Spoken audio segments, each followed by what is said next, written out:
El Topo Chico se estuvo manejando mucho tiempo había mucho dinero, ingresaban mucho dinero al penal. Quiero que me cuente desde su perspectiva cómo vio eso, o sea, cómo fue que empezaron a controlar el penal. Fíjate, incluso yo llegué a ver que le llegaban a quebrar las manos al que robaba, se las fracturaban a tablazos y ya lo peleaban con otros de otro grupo y esa es una forma de divertirse, pero también de implementar miedo. Por ejemplo, si a ti te llevaban en un chisme de que no, pues que tú me robaste y ya te llevaban ahí frente al jefe, fueras inocente o culpable, te ponían los guantes con el que estaba entrenando de ellos. ¿Qué pasó? ¿Qué pasó? Y estaba mi amigo Betor. Esa imagen me pegó muy fuerte. El penal tenía un descontrol tan tremendo, Guillermo, de que mucha gente iba a visitar a gente libre o hasta gente. Después que pasó la pelirroja, empezaron a aventar, a bombardear el penal. Y a mí me tocó vivir un bombazo. Estuve como a 10 metros del bombazo. Fue un impacto tremendo, así fuerte. Fue en la cancha de básquet. Diego Santoy quería estar en el Topo, pero por petición no sé de quién, lo tuvieron que llevar y dijeron que porque iba a sufrir un atentado. Recuerdo bien cuando lo llevaron corriendo protegido por unos celadores y le pusieron un chaleco antibalas y salió corriendo al transporte. Luego ya después me lo encuentro en Cadereyta a veces. Hola Ujú. a todos, bienvenidos a un episodio más de su podcast Entre Jarras. Espero que se encuentren súper bien el día de hoy. El día de hoy tengo uno de esos episodios a los cuales a la gente le gusta mucho.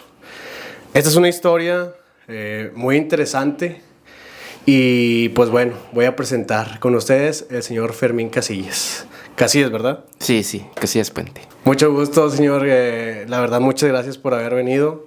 Y pues, para dar un poco de contexto, el señor Fermín es pintor. Así es. También tiene un tratamiento, si lo digo mal, Sí, terapia. sí, soy terapeuta biomagnético. Ok. El creador es un mexicano, se llama el señor Isaac Goiz Durán. Oh, ok, ok. Muy interesante. Y también estuvo en el penal de Topo Chico y en el penal de Cadereyta. Es correcto, 14 años, 8 meses. es correcto. Esa fue mi Y estancia ahí, en fue esa Hollywood. estancia. Sí. Y quiero hablar un poco de eso. Primero que nada, ¿usted conocía el penal antes de entrar? Para esto, ¿qué año era, más o menos? Mm, el 2002, 2002, ok. 2002. ¿Y usted qué hacía antes de entrar al penal? Bueno, fíjate, yo creo que mi vida estaba llena de proyectos. Y como estoy todavía. Digamos que los proyectos no forman parte de mi vida. Y pues bueno, yo trabajaba en mercaditos rodantes, era comerciante. Y también trabajaba como árbitro de fútbol en una liga. De eso como que me ayudaba de esparcimiento, pero pues también me generaba ingresos. Ok. Y también estaba teniendo el proyecto de entrar a la universidad. Yo quería ser contador público, entonces me metí a Facpia, pero pues como ya estaba casado, ya teníamos a mi bebé, a mi hija, ya no pude continuar. Entonces me tuve que salir, digamos que no terminé ni siquiera un semestre. Ok, ok. Sí, circunstancias de la vida. Sí, Sí, suele de esas pasar. veces que te das cuenta que, pues bueno, fíjate, yo he aprendido que las circunstancias de la vida mucho tiene que ver cómo te desenvuelves tú. Es decir, yo no creo en el destino, yo digo que uno se lo va trazando con tus decisiones buenas o malas.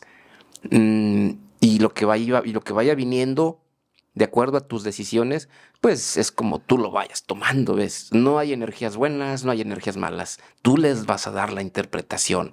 No hay lugares malos, no hay lugares buenos. Tú les vas a dar la interpretación. Es así como yo pienso, Y ¿ves? saber cómo reaccionar, ¿no? Correcto, o sea, es como aquello que dicen, pues bueno, es que cuando tú evades tu responsabilidad, cuando no emocionalmente no estás maduro, vas a buscar culpables para culpar de que es que el gobierno, no, es que a mí no me apoyaron, es que a mí esto Mis papás o lo que sea. le echa la culpa a papá, mamá, entonces ahí es donde emocionalmente te quedas, te estancas y así va a ser el resto de tu vida, ¿ves? Otros campos de tu vida tampoco vas a vas a salir adelante. Uh-huh. Y cuénteme un poco de ese día, cuando lo arrestan. ¿Usted ya conocía el penal de Topo Chico para ese entonces, cuando lo arrestan? Buena pregunta, fíjate. Yo he platicado mucho con personas y se me quedan viendo a los ojos, así como buscando que estoy trastornado, que estoy loco o loca, ¿no? Como luego decimos ahí en el penal, de aquí sales loco o loca. Ya. Esa es una frase muy propia de alguien que estuvo mucho tiempo en prisión. Bueno, entonces, y yo pasaba por el penal, y por ahí circulaba yo, pues me quedaba para el rumbo norponiente, ¿no? Ok. Y yo de ahí me quedaba viendo, pues de esas veces que va uno, pues, con tu mente en blanco y vas pensando que voló un pájaro, te vas concentrando en una mosca y Sí. luego se me atravesaba el penal y el penal. Y realmente, fíjate, Guillermo, yo me quedaba, se me hacía la piel chinita, nomás de llegar a pensar, dije, yo creo que yo no aguantaría aquí ni un día.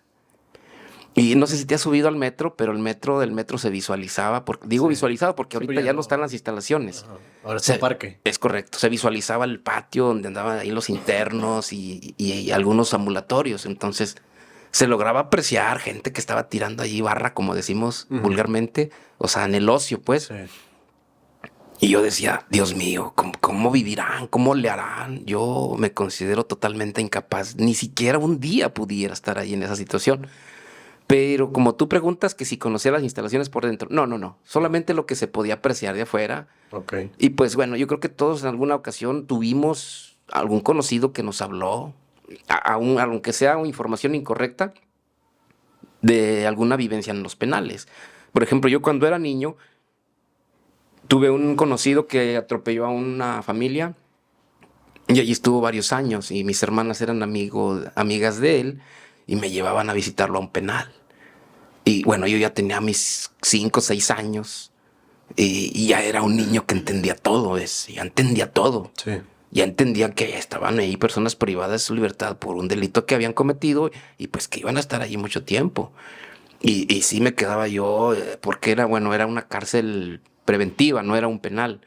Pero te quedas así como diciendo, caray, qué espacio tan pequeño, o sea, te va a dar claustrofobia, te vas a enfermar, o sea, aunado a lo que yo veía cuando pasaba en el metro y veía las instalaciones, decía yo, Dios mío, ¿cómo vivirá esa gente?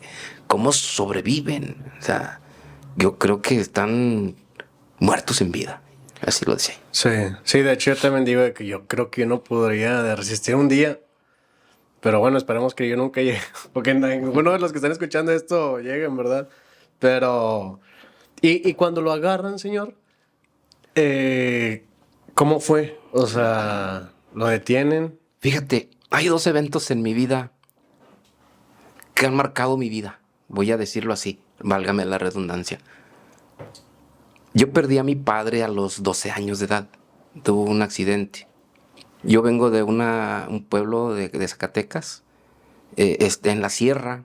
Yo de niño cuidaba ovejas. Entonces yo tenía 11 años y casi iba a cumplir mis 12. Y mi padre ya me traía cuidando ganado, arando la tierra, sobreviviendo en el campo. Y esa vez mi padre me dejó encaminado así con el ganado, buscando pastos. Y dijo, en la tarde vengo a ayudarle con el ganado. Me hablaba de usted, mi papá. Y yo, sí, papá. Y en ese momento que se fue mi papá, que me dio la espalda, ya se fue, sentí algo muy fuerte en mi corazón. Tuve un presentimiento que se me hizo la piel chinita.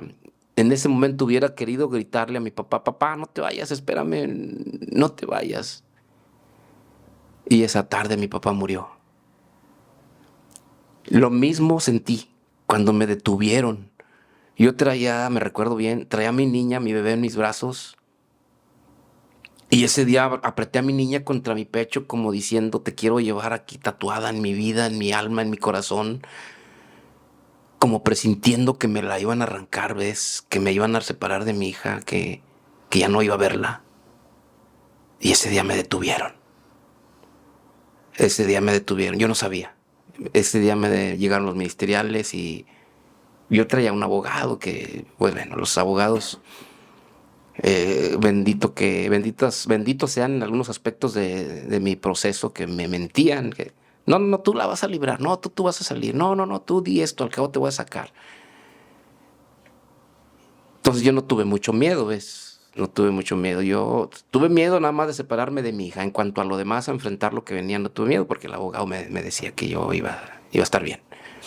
Entonces, esa tarde ya no volví a ver a mi hija en libertad. El presentimiento estuvo muy, pues muy atinado, muy atinado. Y así fue. Ok. Qué fuerte. Entonces lo agarran y se lo llevan ¿para dónde? En este caso, al Topo Chico. Y era en la mañana, tarde, noche, Fue en la mañana, en la mañana. fue antes de mediodía, así es. Y cuando lo agarran, lo mandan directo a Topo Chico. Sí, me mandan directo a Topo Chico, así es. ¿Y cómo fue esa Fíjate, entrada? como yo era un presunto, entonces no hubo violencia, no me voy a quejar de nada, porque la realidad no fue así. Fueron muy respetuosos los ministeriales hasta eso. Y pues, porque tampoco me resistí al arresto, ¿ves? Entonces, Se preguntaban por usted y usted así y se sí, sí, entregó, sí, vámonos. Y llegó. ya llegando allá, pues le hablé a mi abogado, a mi familia y pues bueno, ahí empezó el calvario, lo que al principio fue un calvario, lo que al principio fue una experiencia dura de vida. Allí dio inicio lo que para mí también después sería una gran experiencia, una gran experiencia. ¿Me recuerda qué año fue esto? 2002. 2002. Ok. Entonces, no tiene ninguna situación de que lo golpeen, nada No, no, de no, eso. no para nada. Usted entra y entra a preventiva. Sí, así es, se llama observación. Observación, Así sí. es. Y ahí está con más gente, con los mismos de observación. Sí, sí, sí. De hecho, el penal del Topo Chico se caracterizó siempre por tener hacinamiento. Entonces, las áreas ya estaban hacinadas cuando yo llegué. Desde 2002 ya había sobrepoblación. Ok, ok. No tanta como la que hubo ya después, pero ya había mucha gente adentro. Y pasó todo el día ahí. 15 días en observación. Y si usted no le decían de que, pues, qué va a pasar. Sí, fíjate que sí. O sea, al principio sí hubo problemas. Porque entras con una mentalidad de que pues te van a golpear, te van a matar o te van a cobrar piso, o te van a... No sé. Pues las historias que te cuentan acá afuera de que tienes que pertenecer a un bando adentro, que si no vas a valer allí, eh, te va a llevar la fregada, o te unes a un bando, a otro, o te agarras a golpes, todo eso. Fíjate que no, en 2012 el penal del Topo Chico todavía tenía un control por las autoridades. Entonces, te estaría yo mintiendo de que llegué a pelearme, de que llegaron a castigarme. Realmente no fue así. Yo llegué a cumplir con 15 años de encierro en observación. Allí te privan totalmente de la visita y pues no puedes salir para nada. Estoy hablando de salir a las áreas recreativas del penal. Estoy hablando de salir a las áreas allí donde había cultura, daban clases, cursos. No podía salir a ningún lado. Estaba nada más en observación, no Nada podía más. hacer nada. Exacto, de ahí la observación es para, estudian tu grado de peligrosidad y luego ya ahí en base a eso pues te van a canalizar a un ambulatorio de acuerdo a tu grado de peligrosidad. Ok. ¿Y cómo fue su primera noche ahí en observación? No, pues no dormí, como que estás a la expectativa, a ver qué va a pasar, qué me van a hacer o cosas así, ¿no? Entonces, yo creo que fueron como 15 días que no dormía más que 1 o 2 horas. Y eso en el día, pues es que como hay allí, no hay nada que hacer en el área de observación, pues te la pasas así, como aburrido, entre durmiendo. Y ya si hay alguien con quien puedas platicar y compartir ahí experiencias, pláticas, pues bueno, lo encuentras. Sí conoció gente ahí. Pues fíjate que te empiezas a relacionar con gente, como es todo en la vida, ¿no? La gente con la que tienes compatibilidad de caracteres, y pues bueno, te vas identificando con ciertos grupos. Ok, ok. Está interesante porque uno sí pensaría, como lo dice usted, que llegas con un miedo de que no sabes qué es lo que va a pasar, si me van a golpear, si me van a Así querer hacer es. algo. Lo bueno fue que en su caso no sucedió eso. ¿Y qué pasaba afuera? Mientras usted estaba ahí adentro, su familia, ¿cómo estaba? ¿Podía usted marcar a su familia en observación, preguntar cómo va mi caso, cuántos días voy a estar aquí, voy a salir, voy a quedarme? Es correcto. Sí, ahí te empiezas a comunicar con el abogado, porque sí, sí tienes derecho a estar hablando por teléfono. Entonces empiezas a platicar con la familia, cómo va mi caso, qué va a pasar, y pues la familia dice lo que te dice el abogado, ¿ves? O sea, el abogado te va a decir siempre que sí se puede y que vas a salir, y pues eso es lo Nada que más lana. eso es lo que, exactamente, eso es lo que te, de alguna manera te mantiene vivo emocionalmente. Pero Y, cuando tú sabes que tienes expectativas de salir sí, pronto, esperanzas. esperanzas, exacto. ¿Y le cobraban por hacer llamadas? Sí, sí, fíjate que ¿La sí. instalación o alguna persona de ahí? Fíjate que ahí en el penal hay mucha lana por todas partes que tú lo veas. Y, y bueno, ahorita también, o sea, no es una excepción. Ujú. Entonces, allí me acuerdo yo que, bueno, yo todavía alcancé los teléfonos de monedita, Ok. porque después se implementaron los de tarjeta. En los de monedita, por ejemplo, había quien tenía su cajoncito de dulces, chicles, cigarros, cacahuates, pero también tenían monedas que le compraban a las mismas autoridades que llenaban los teléfonos de monedas, ¿ves? Oye, pues véndeme 100 pesos, en cuánto me los vendes? Pues dame 120 Ah, ok. de pesitos. Y entonces, en los cajoneros, pues hacían moneditas de 6, de 7 pesos, 8 pesos, y a ti te los vendían en 10. Ah, ok. Quiero 20 pesos. Ah, pues te daban dos montoncitos que ya tenían ellos, por decir de 8 pesos, te daban 16 pesos. Y si te das cuenta, ahí va quedando ya la ganancia en cada uno. Sí. Y se convierte en un negocio, y es negocio porque había hasta 12 o 13 horas filas en los teléfonos, ¿ves? Ujú. Filas y filas, o sea, no terminaba, los teléfonos no tenían descanso. Estamos hablando de que paz, moneda, moneda, moneda, moneda. Y también se manejaba el hecho de que si querías hablar de manera emergente, pues le pagabas al que estaba a cargo de los teléfonos, ¿ves? Quiero Había hacer. una persona a cargo, Sí, un por reo o supuesto. Sí, un... eran internos. Eran internos los que estaban a Sí, cargo. eran unos dos por ahí que andaban ahí cuidando. Sigues tú. Y tú acá, y pásale para acá, ¿no? Son los que están organizando. Ah, ok. Entonces, sí. ¿Organizaban Sí, organizaban las filas. Ah, ok, ok. Entonces, pues ya llegabas tú y dice, que, oye, pues qué onda, pues quiero hacer una llamada urgente, porque imagínate para hacer una fila, pues, fácilmente era 1 hora o 2 en lo que llegabas. Sí. Y como era tiempo limitado, allí también, mira, podrías allí también soltar, oye, es que pues nomás tengo derecho a 8 minutos o a 5 minutos. ¿Y cuánto quieres hablar? Pues mira, es que viene mi familia pues vienen de allá del rancho y se juntaron ahí en la casa. Quiero hablar con la prima, con la tía que viene de tal parte, y pues me los van a pasar de perdido 1 minuto y pues son 10. Por eso, ¿cuánto quieres hablar? Pues he perdido media hora. Ah, bueno, pues sáltale con 100 varos, 50 varos, es. Entonces te digo, vamos entendiendo cómo se maneja una sociedad penitenciaria, en donde no hay competencia de ningún tipo. Es un mercado cautivo, vamos a llamarlo así, Sí. mercado cautivo, vendas lo que vendas. Sí. Todo se puede vender ahí. Pues, entre Pues comillas, entre comillas, ¿verdad? así es. Y qué interesante. Entonces eran los mismos reos los que controlaban ahí los teléfonos. Ellos también te decían, oye, ya pasan los 8 minutos, cuelga. Si Exactamente. no colgabas, Había problemas, o había sea, sí, problemas con ellos claro, mismos. así es. O sea, ellos estaban respaldados por la policía y Ah, ok, ok. policía penitenciaria. Muy bien. Y ahí, más o menos, en observación, ¿como cuántas personas habían? Como el espacio era como para unas 80 personas, pero fácilmente había unas 200. Ok. 150 a 200 personas. ¿Y dónde dormían? En camastros, o sea, ya como literas, arriba y abajo, arriba y abajo. Ok. Y también en el piso, ¿ves? Yo estoy hablando de 2012. El hacinamiento más terrible vino dándose ya como después del 2008, 2010. O sea, fue un hacinamiento tremendo donde los secretos a voces salen aquí a la sociedad. Por estar ahí, pues tenías que pagar, de plano. Sí, que nada, por tener derecho a A una... una cama. Simplemente por entrar ya pagabas y Sí. por tener derecho a una cama ahí iba otro. La y- otra lana, así Ok, es. ok. Así es. Qué interesante. ¿Y qué sucede también ya cuando... Me imagino que lo notifican, ¿no? Para el juicio.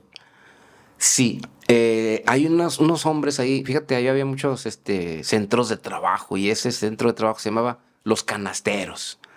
Los canasteros son los que llevan la canasta con un mensaje, pero no cargan canasta, en realidad no, pero así les llaman canasteros. Oye, que ve a buscar al que al que le llegó su visita, vino el abogado con fulano de tal, ve a buscarlo, o aquí este fulanito está estudiando la primaria, ve a traerlo porque le llegaron unos libros, etcétera, etcétera. Aquí lo más que abundaba era la visita, ¿ves? Ok. Montones de visita allí en los ambulatorios, en los ambulatorios, no, perdón. En los. Pues era una parte aislada allí de donde íbamos nosotros allí. Sí. Entonces, pues sí, había quien te notificara. Y pues ya estabas ahí obligado de alguna manera, a darle una propina. Al canastero. Al canastero, así es. ¿Cuándo es el momento cuando usted se entera de su sentencia? ¿Pasa rápido? ¿Pasan meses? ¿Cómo fue? Fíjate, aquí. mm, Porque imagino que pues duró 2 semanas ahí en observación, en observación. De ahí lo pasaron a población. sí, es ¿Por qué lo correcto. pasaron a población? ¿Porque ya le habían dado sentencia? No, mira, en el Topo Chico, el Topo Chico no era un penal de alta ni de mediana seguridad. De hecho, se consideraba como una cárcel preventiva. Ok. ¿Qué quiere decir allí? Pues que ibas mientras que eras un presunto. Ah, ok. Entonces, ya cuando te ejecutoriaban, es decir, te daban sentencia y eras confirmado, obviamente ya te trasladaban a un penal. En Pe- teoría era así. En teoría era así, correcto, pero no vamos a hablar de que mucha gente pasó sus sentencias largas de 15, 20, 30 años en el topo. Y ahí es donde te digo, también ahí se corrompía ya la autoridad. ¿Por qué? Porque no los trasladaban a ningún penal. El Topo Chico se estuvo manejando mucho tiempo había mucho dinero, ingresaban mucho, mucho, mucho dinero al penal. Porque era un consumismo tremendo. ¿Sí? Nomás la visita que iba todos los días dejaba grandes cantidades de dinero. Para este caso en observación, usted me está diciendo que pues que tienen lana para poder usar los teléfonos. ¿Los dejaban entrar con dinero en efectivo? Sí, el dinero sí entraba al penal del Topo Chico. Porque hay cárceles donde no se utiliza el efectivo. Muchas Ahorita, veces tienen cuentas. ahorita no. Ahorita ya se está controlando mucho el dinero virtual que ingresa a las cárceles. Pero en aquel tiempo, te digo, todavía incluso había moneditas, teléfonos de monedita. Sí. Entonces, sí, circulaba bastante dinero adentro del penal. Ok, ok. Uno de los trabajos más remunerados era precisamente el de los canasteros. Eran los que más dinero ganaban ellos. Claro, pues tenían que correr, córrele, córrele, córrele, córrele. Llevaban las boletas de la visita, de los abogados o de las notificaciones de las autoridades. Sí, de hecho creo que el señor Matías fue canastero, ¿no? El señor Matías fue canastero, estuvo trabajando un tiempo en eso y él no me dejará mentir de que era un trabajo muy remunerado. Sí. Incluso después esos trabajos se estaban vendiendo. Querías trabajar allí, tenías que pagar por trabajar ahí. Y eso si tenías una buena palanca. De hecho, yo intenté trabajar allí, no, pero no se pudo. No se pudo. No se pudo. Ok. Entonces, señor Fermín, entonces me imagino que le dieron sentencia ya mucho después. Sí, no te he contestado la pregunta, perdóname. Aquí los procesos son de 6 hasta 10 años, o sea, dependiendo, Ok, ok. dependiendo si está haciendo una investigación exhaustiva de la situación. En el caso mío, duró como 1 año o 2 años. 2 años duró. Tengo entendido que ahora máximo una persona puede estar 1 año, creo, o no me acuerdo, con 1 año y medio. Si no tiene sentencia, para afuera. Tengo entendido que es así ahora. Sí, es correcto. Porque antes sí sucedía que llevaba 5 años, 6 años y todavía no te daban sentencia. Así es. Pues ahí, ¿qué onda? O sea, todavía ni siquiera le dicen si es inocente o es culpable y todavía sigue aquí y ya sufrió demasiado. Sí, sí, sí. Estamos hablando, Guillermo, de que antes el derecho aquí en México, específicamente aquí en Nuevo León, estaba en pañales. Había unas anomalías tremendas, no solamente en la sentencia, sino desde que te están deteniendo, te están deteniendo con bastantes anomalías. O sea, las autoridades no hacían bien su trabajo.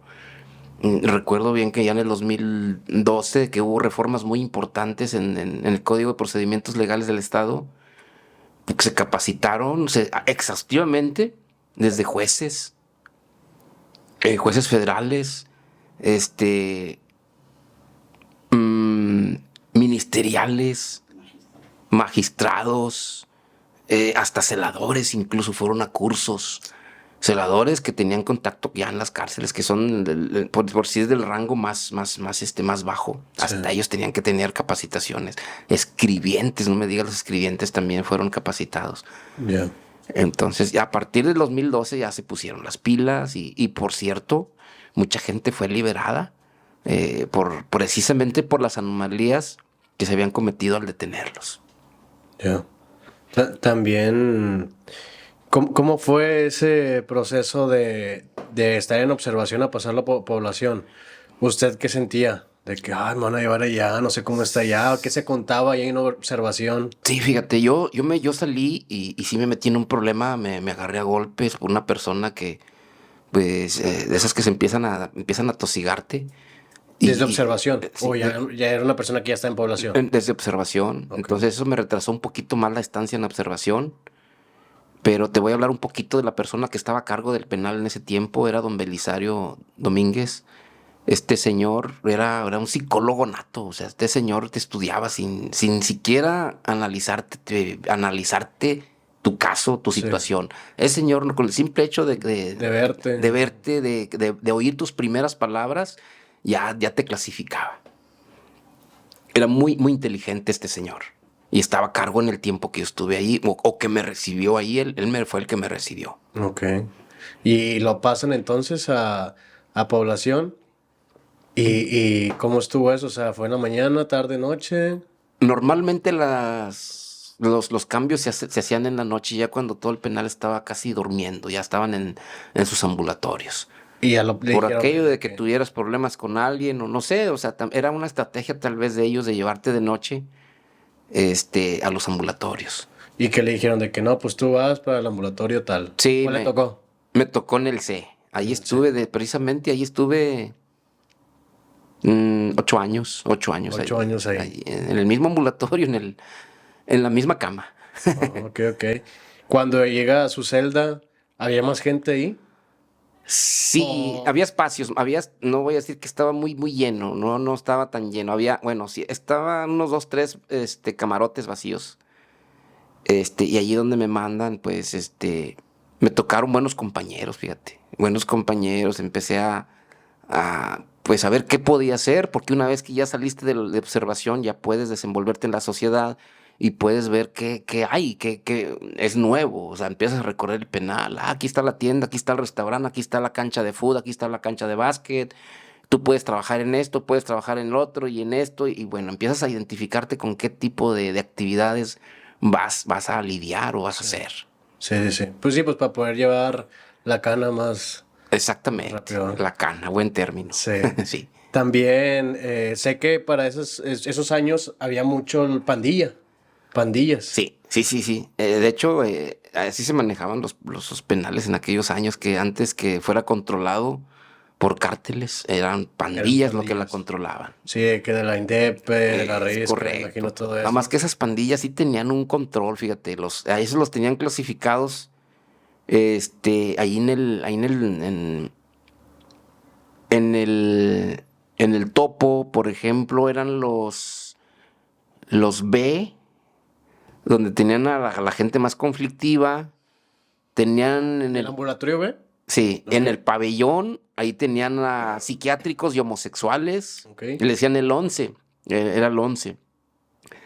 Pero había otro ambulatorio que no recuerdo cómo se llamaba, donde estaban los más conflictivos, y esos no salían. Esos no salían a población, los tenían nada más allí, resguardados, ¿ves?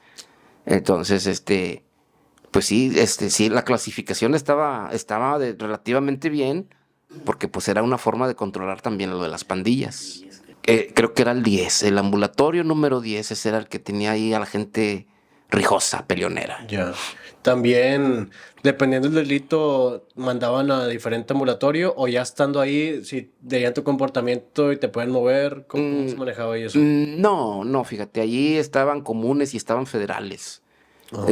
Ya cuando te iban a cambiar Todo de... revuelto estaba ahí. Sí, todos revueltos. Ya cuando Ok. te iban a cambiar de penal, entonces sí, pues si eras común, pues ibas a a un penal del fuero común.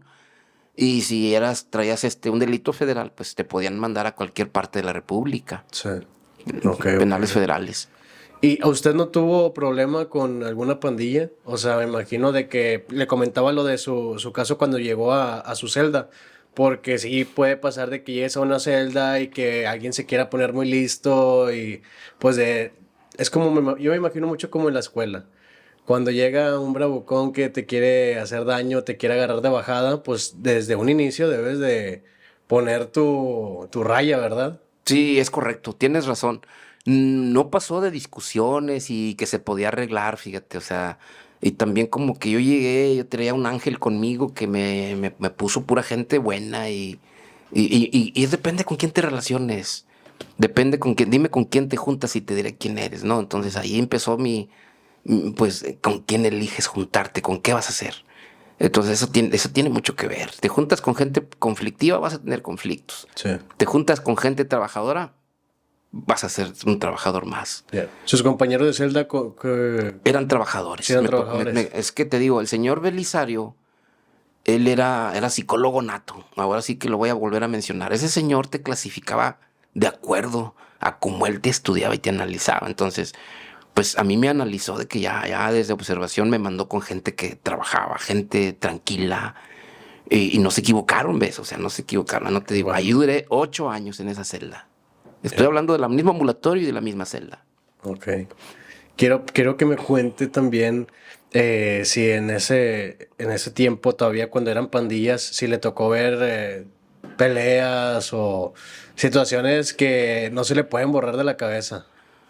No pasó de mayores, fíjate. Sí está muy controlado Estaba muy entonces. controlado. Sí había pleitos de que nos vamos a aventar un tiro y vámonos allá para atrás. O sea, sí. No te digo que no. Ujú. Pero como que todavía no había eso de que te voy a enfierrar, te voy a hacer esto. Había pleitos aislados, ¿ves? Sí lo sabía. Pero no, la verdad es que estaba muy controlado el penal. Entonces, el motín nunca le tocó cuando todavía eran pandillas. No, no hubo motines. No, en ese tiempo no se dio lugar para un motín. Ok. Realmente no. Ok, No. entonces ya nos podemos ir a la parte cuando empieza a entrar el autogobierno. Es correcto. Quiero que me cuente desde su perspectiva cómo vio eso, o sea, cómo fue que empezaron a controlar el penal. Fíjate, Porque imagino que no fue de la noche a la mañana, ¿o sí? no. Fíjate, de primero empezaron a llegar ahí altos mandos de los cárteles. Gente, voy a llamarla con ética. O sea, que no roban a una familia, no van a asaltar a alguien que no tenga, ¿no? Que Era porque eran capos de que nada es, más pues mandaban para Estados Unidos eso, es ¿verdad? correcto, era gente muy pesada, vamos a Ok. llamarlos así, gente pesada, pero gente con ética. O Más o sea, menos, ¿cómo en gente qué año fue eso? en el 2006, 2007, Ok. 2007 empezaron Se a empezó a tener ese ver. control. Ok. Entonces, pues todos nos dábamos cuenta allí porque pues es pueblo chico, infierno grande. Entonces no te das cuenta de quién llega, quién se va, oye, ya salió libre fulano, oye, pero llegó sutano, oye, pues que llegó fulano de tal y que es del cártel fulano de tal y te empiezas a dar cuenta de que sí, ves, Tenía mucha lana. sí, empiezan a despilfarrar dinero allá adentro, compran quien los proteja, entre comillas, proteja compran canasteros que estén a la orden de ellos, ¿ves? Tráeme una comida del restaurante, ve a formarte para el teléfono. Fíjate, hay una cosa muy curiosa, muy curiosa. En el 2002, más o menos el 2008, 2007, todavía había muy buena comida Pero en el penal. Entonces, hay algo que es medio chusco. para el rancho. El rancho. Sí. O sea, Había, el rancho tenía buena comida. el rancho tenía buena comida. Ok. Comida que incluso no encontrabas en el restaurante. Ujú. había gente rica y voy a hablar de esa gente pesada de los cárteles. Voy a hablar de otros que tenían lana allá adentro. Les daba vergüenza ir a formarse al rancho. ¿Ves? Ahí el que no se formaba en el rancho es porque tenía un estatus, ya sea social o económico o de trabajo. El chiste es que generabas, ¿no? Generabas lana. Entonces, a ellos les daba pena formarse en el rancho y mandaban ahí le llamábamos a chichincles. No, pues ve, fórmate. Y ya les traían su comida desde el rancho. No. Porque te digo, no, ni esa comida siquiera la tenían en el restaurante. Entonces, había buenas comidas, te digo, hasta el 2007 por ahí empezó a degradarse esto. Ya no, empezó a bajar todo. Ya no había buena comida. Empezaron a verse ya, a fulgurar, a salir estos capos allá adentro. Empezaron a formar grupitos. Empezaron a controlar el penal, es decir, ya formando un cierto autogobierno, empezaron a romper ciertos reglamentos, que por ejemplo a cierta hora ya no sale nadie. Ah, no, pues ellos sí salían. ¿Ves? Ahí corrompían a la autoridad. Salían a dónde? Pues allá a los espacios recreativos, porque ahí hay un toque de queda. Sí. A las 6 de la tarde es lista y ya nadie sale. Ya todos para adentro, todos guardaditos. Ah, no, pero ellos sí salían. ¿Por qué? Pues empezó a verse que ya había un cierto descontrol de las autoridades y un autocontrol de ellos. Desde 2007 en adelante se empezó a ver eso, te digo. Yo creo que esto ya se incrementó mucho en 2009, 2008, 2009 y 2010. O sea, fue creciendo eso. Hasta La que bolita de nieve se empezó a hacer más la grande. bolita de nieve empezó a hacerse grande hasta que ya hubo un autogobierno bien a ojos de todos. Era un secreto a voces de que el penal del Topo Chico pues era un penal, pero realmente ya no era un penal, era todo menos un penal. Sí, era el infierno mismo. Sí, la verdad que sí. Para muchos era el infierno. Sí. ¿Y cómo fue eso? O sea, porque llegan los capos, empiezan a agarrar gente y llegaron, o sea, los capos eran de un mismo cartel o eran de diferentes. De dos cárteles. O sea, los dos cárteles empezaron a ser cada vez más fuertes ahí adentro. Sí, es correcto. ¿Y qué pasa que de repente es el autogobierno? Pues me imagino que ahí nomás se controlaba un cartel, ¿no? Sí, pero había treguas. Haz de cuenta que Ah, ok. las treguas permiten que estén en paz ellos allí. Y el que está controlando, pues está controlando. El otro no se tiene que meter para nada. Entonces, el que Ok. está controlando significa que pues es el que puede meter ciertas cosas, controlar ciertas actividades, ingresos, dineros allá adentro. Y el otro, pues nada más está Calladito. calladito, exactamente. Esas treguas estaban así. Ok, me imagino porque pues había más cantidad de otro grupo que del otro, ¿verdad? Así es. Y también, como es que también siento que ellos también empezaron a controlar por el miedo, ¿no? Empezaron a meter miedo a a los mismos presos y a los mismos, en este caso, pues al gobierno en general del penal. Sí. Empezaron con lana, ¿verdad? Ah, lana, y de repente me imagino que, oye, pues si no me hiciste caso, pues ahí te van unos tablazos, no sé. De hecho, el penal se volvió así, ¿ves? Empiezan a intimidarte con que va a haber restricciones, que incluso yo llegué a ver que le llegaban a quebrar las manos al que robaba, se las fracturaban a tablazos. Entonces empezó a haber ese temor de que para todos así, ¿ves? O sea, hasta para el que no la debe ni la teme. ¿Por qué? Pues por aquello de que te meten en un chisme, este, le llevan a los jefes, los que ya estaban controlando, un chisme tuyo y pues es tu palabra contra la de ellos. Sí. ¿Cómo ya no estaba don Belisario para que dijera, no, este señor no se mete en esos problemas? No, ¿Ya se había salido él? él ya no estaba así. Para el 2006, creo que 2005, incluso creo que hasta antes del 2005 ese señor ya no estaba. Entonces podríamos decir que el problema fue porque se empezaron a dejar sobornar. Eso fue lo que causó el problema principal. Sí, pero fíjate, el problema no era de ahí del topo. Yo siento que venía de más arriba. Sí, Desde bueno, el pues, gobierno del sí. Estado. Desde el gobierno del Decían Estado. que pues sí lo voy a decir, por Rodrigo Medina decían que él fue el que empezó a dejar que se hiciera todo eso. Es correcto. Sí, de hecho, se decía que Rodrigo Medina había sido su campaña publicitaria, su campaña de Fue político. subsidiada a base de... Es correcto. Sí. Es por eso que empezó a tolerar todo tipo de abusos y control en los penales, específicamente en el topo. Este es el mejor pollo picoso de Monterrey y lo encuentras en Chicken Houses. Con un doradito crujiente, un sabor espectacular y un picor que te va a encantar. Te esperamos aquí en Chicken Houses, el mejor pollo al mejor precio. Estábamos contando de cuando empezaron ya a entrar el autogobierno. Sí. Y empezaron con las... pues para el miedo, ¿verdad?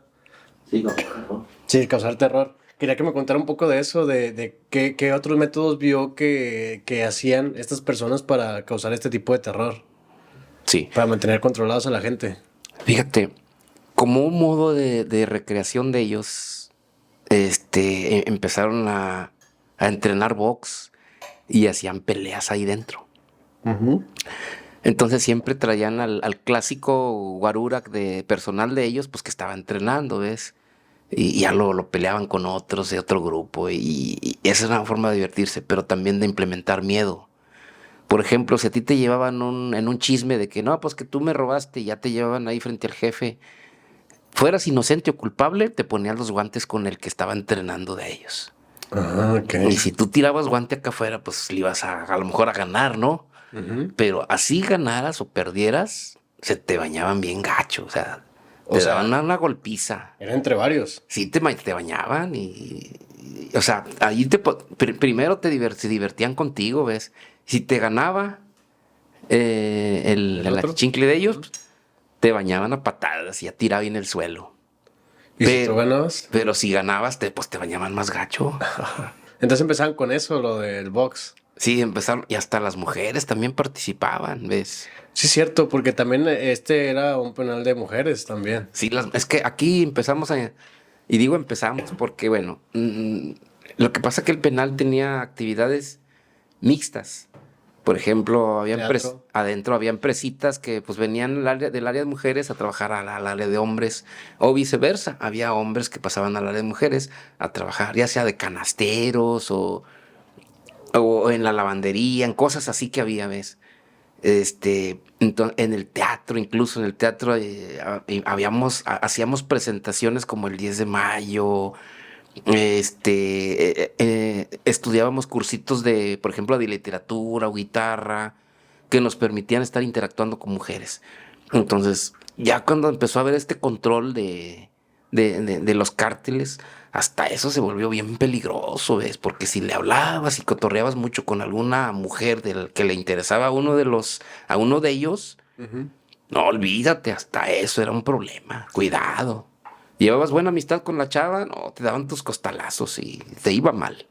¿Usted no se acuerda de alguna anécdota que haya visto que estaba muy fuerte sobre eso? Fíjate, te quiero contar algo primero. Sí. Beto era una persona que convivía mucho conmigo. Tenía a su esposa, a su hijo. Él tenía unos pensamientos medios curiosos, ¿ves? El día que le dieron 5 años, le dieron 5 años de sentencia. Le dijo a su esposa, ¿sabes qué? Pues son derechos, aquí me voy a quedar 5 años. Ve y haz tu vida, que te vaya bien. No, la señora dijo, no, estás loco. Yo juré quedarme contigo. Toda mi vida y te voy a aguantar. Pues el día que le notificaron la sentencia, la confirma, perdón, porque dijo, bueno, espero que en la confirmación yo pueda salir. De eso transcurrieron de la sentencia a la confirma como 6 meses. Y pues Beto estaba muy, muy entusiasmado porque el abogado le había dicho que se iba a ir en la confirma. Ujú. Entonces no se fue. Llegaron, le notificaron la confirma. Sus 5 años. Esa noche yo salí al baño a las 2 de la mañana y estaba un chavo en la puerta de los baños desesperado gritando, ven, ven, ven, ven, ven. Y el chavo era homosexual, entonces lo primero que se me vino a la mente es, está ¿Quieres cuidando aquí a 2 que están haciendo sus mañas, ¿ves? ok. Me vino a la mente eso. Pero le vi la cara muy serio y asustado y así con angustia. Dije, ah, caray. Y me acerqué más por curiosidad que por morbo. Dije, bueno, güey, ¿qué pasó? ¿Qué pasó? Y estaba mi amigo Beto ahorcado. Esa imagen me pegó muy, muy fuerte. Sí, y me metí, vi un brinco al baño y lo chequé para descolgarlo, pero ya estaba frío. Creo que ya llevaba ahí unas 2 horas. Y pasaron los días. El penal tenía un descontrol tan tremendo, Guillermo, de que mucha gente iba a visitar a gente libre o hasta gente muerta. Por ejemplo, si tú tienes algún interés allí, voy a hablar de una mujer que se enredó románticamente con una persona allí y que tuvo, por decir, a su hermano preso. Y ya salió su hermano y ella sigue yendo a ver a su hermano, ¿ves? Las autoridades, si no se daban cuenta que no iba a eso porque ya el hermano ya no estaba. Iba a ver al novio. Iba a ver al novio. Entonces, a Beto le habían dado una confirmación equivocada.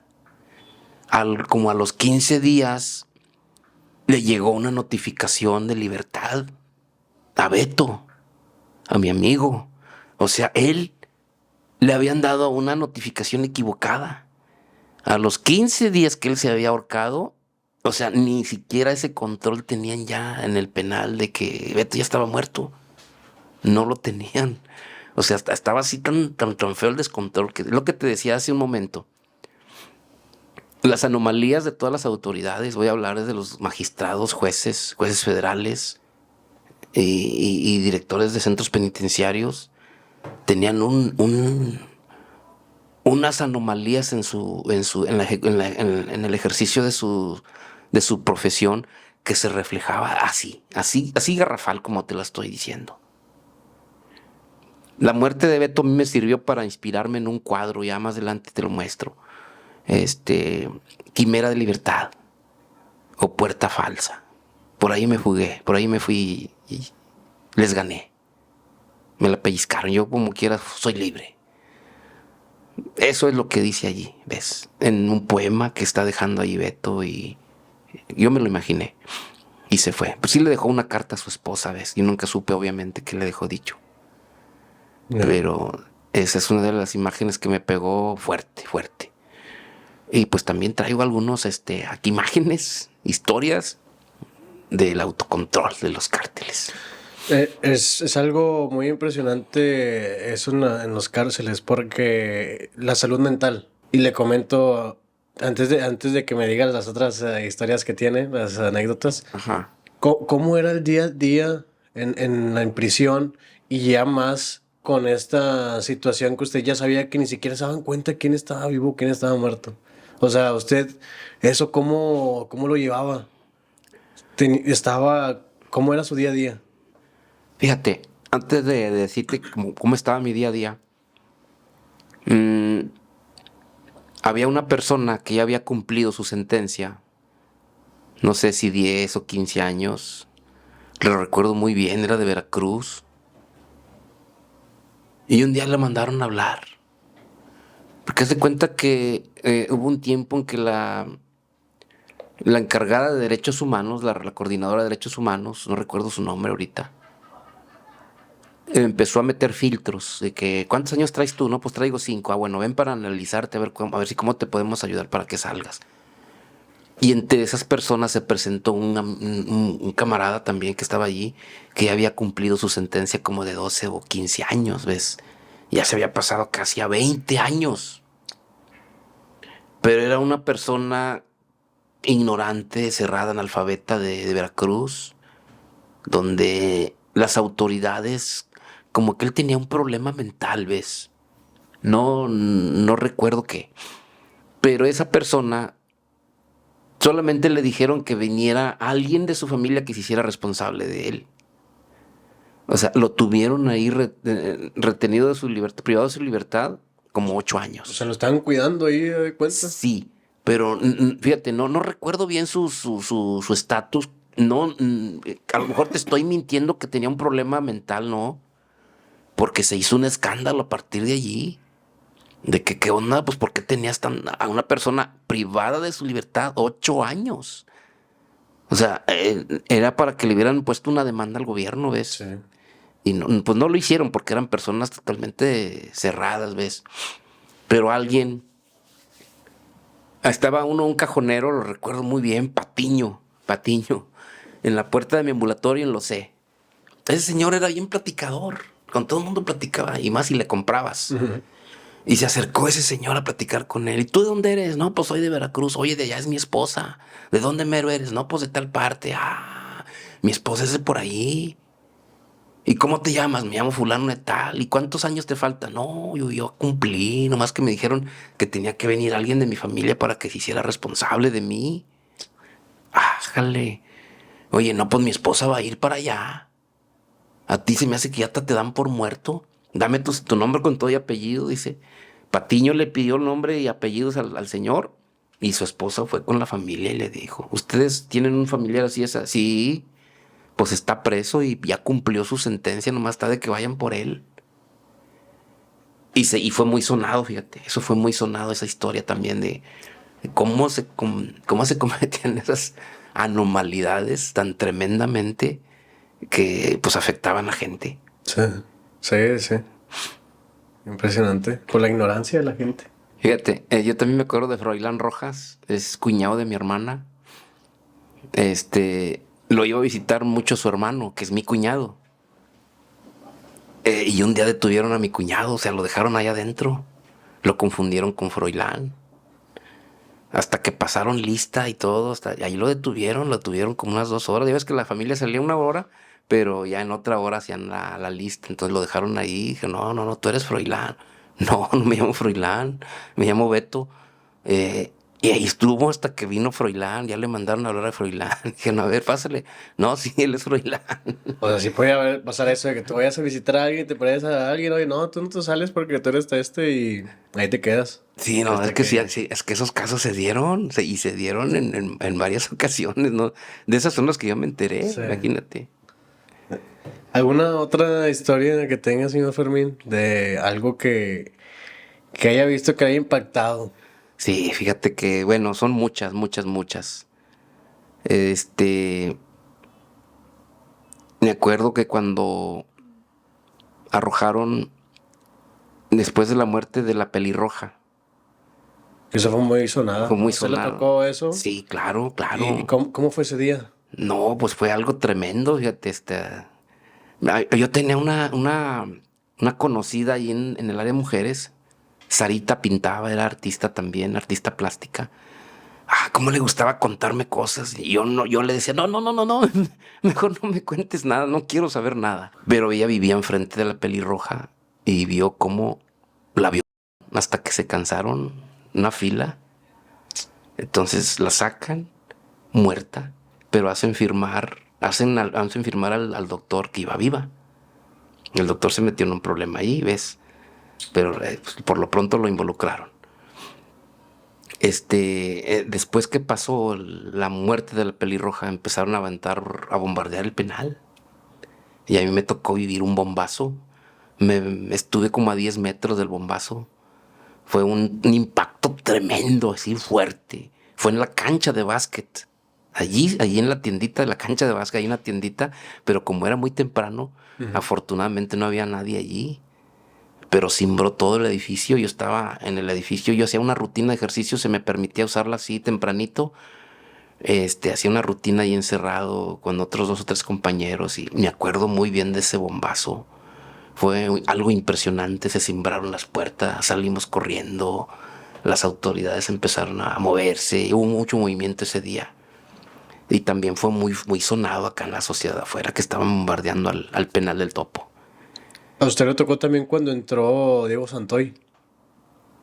Fíjate que ¿O no? sí. Sí, ¿verdad? Sí, es que Diego Santoy estuvo muy poquito tiempo en el Topo. Me tocó ver cuando entró y me tocó ver cuando salió. Porque iba a sufrir un atentado, recuerdo bien ese día, pero fue puro teatro, porque lo que querían era cambiarlo de penal. Diego Santoy quería estar en el Topo, pero por petición no sé de quién, lo tuvieron que llevar y dijeron que porque iba a sufrir un atentado. Recuerdo bien cuando Lo llevaron corriendo protegido por unos celadores y le pusieron un chaleco antibalas y salió corriendo al transporte. Luego ya después me lo encuentro en Cadereyta, ¿ves?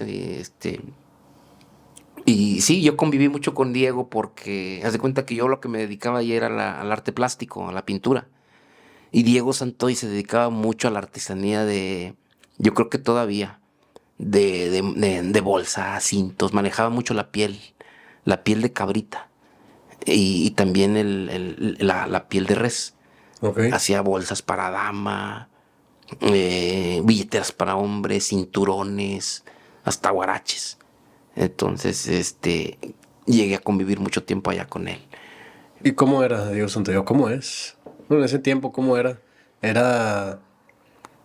Ahí podemos preguntar tantito esto, de que usted cree que sí fue toda la culpa de él, o tiene también algo que ver la otra persona que está involucrada, o cómo. Mira, ¿Usted qué A cree? Diego Santoy no le gustaba hablar del caso.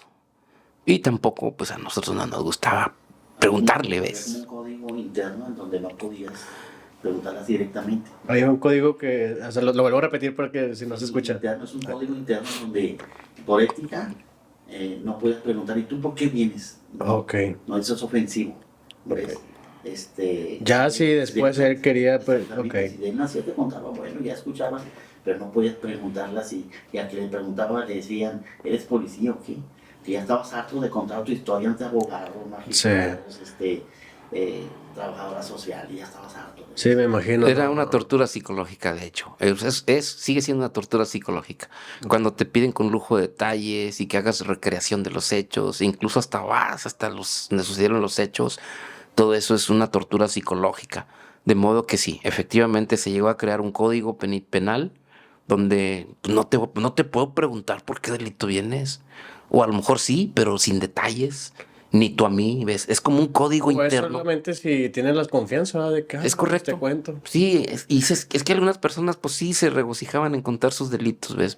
Pero no todos. La mayoría era un código que se respetaba internamente. Entonces, Diego Santoy era una de esas personas muy reservadas.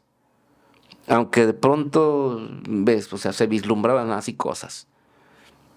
Entonces, pues Diego Santoy, de que tenía culpa, la tenía. Pero, pues él era adicto, se declaró adicto, de hecho. Eh, él inculpaba a su compañera, pero pues te digo, esas siguen siendo eso, teorías, nada más. Ok. Me imagino que si había gente que ahí andaba diciendo lo que había hecho, a lo mejor para causar miedo, ¿no? También. Algunos hasta hacían bromas de lo que hacían, sí, efectivamente. Pero sí, ¿Algún caso que le haya causado así que se haya enterado usted de que, oye, esta persona viene por algo muy grave que hizo? sí, sí, fíjate. Yo estaba ahí donde estaba yo, llevando a cabo mis cursitos y a mí se me prestaba un taller ahí, un espacio para hacer pinturas. Ujú. Había un pintor, me contaba la historia de un chavo que mandaron allá a su celda. Este chavo mató a sus papás. Fue sonado, fue allá como en el 2006 y creo que fue en Cadereyta. Él había matado a sus papás y la historia dice que se vino a San Pedro, no sé qué vino a conseguir y luego ya les platicó a unos policías, les dijo que, Ah, bueno, pues. Bueno, es que yo conozco una, ajá, pero es reciente, más o menos similar, pero no, siga, es que ok. pensé que era la misma. No, este fue como en 2006, Ok, ok. por ahí 2005.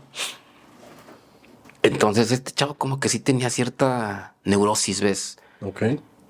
Es que aparentemente hay mucha gente que tiene problemas psicóticos, pero tienen un desenvolvimiento normal.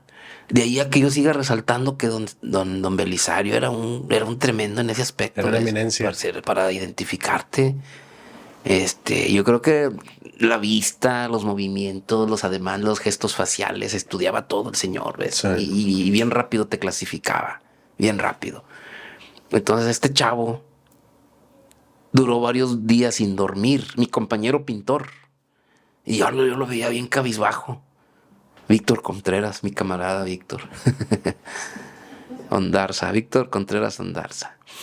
Se acercaba a mí y así con los ojos hundidos. Digo, ¿y qué tienes? ¿Qué tienes, Víctor? Andas, te ves así como decaído, ¿qué tienes? Ya me empezó a platicar. Dice, no, hombre, pues no me mandaron a la celda el hijo de sabe cuántas madres.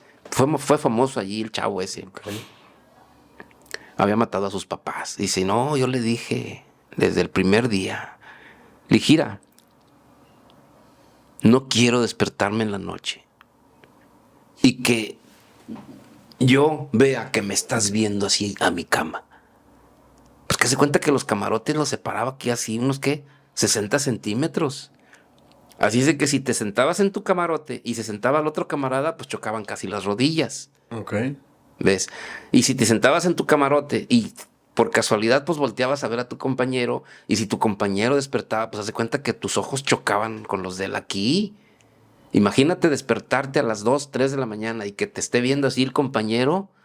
¿Qué vas a pensar? Dices, este desgraciado me quiere matar, pues si mató a sus papás, ¿qué me puedo esperar yo? Uh-huh. Y Víctor le leyó la cartilla y le dijo, no quiero que a medianoche yo me despierte al baño o que me vaya a dar la vuelta y abra los ojos y que me estés viendo, porque esa misma noche te voy a enfierrar. Me vale madre todo lo demás, yo te voy a enfierrar. Nomás para que sepas.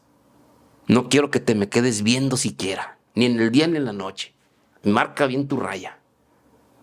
No, está bien, no, yo no vengo así, no vengo con esas intenciones, pues más te vale. Pero fíjate, sí, o sea, me enteré de esa situación, de que Víctor andaba mal, ya se estaba enfermando, dice, oye, Fermín, lo estoy cuidando casi las 24 horas. Bueno, dice, en el día pues me despabilo de allí, pero ya desde que estoy en la noche me estoy cuidando de él.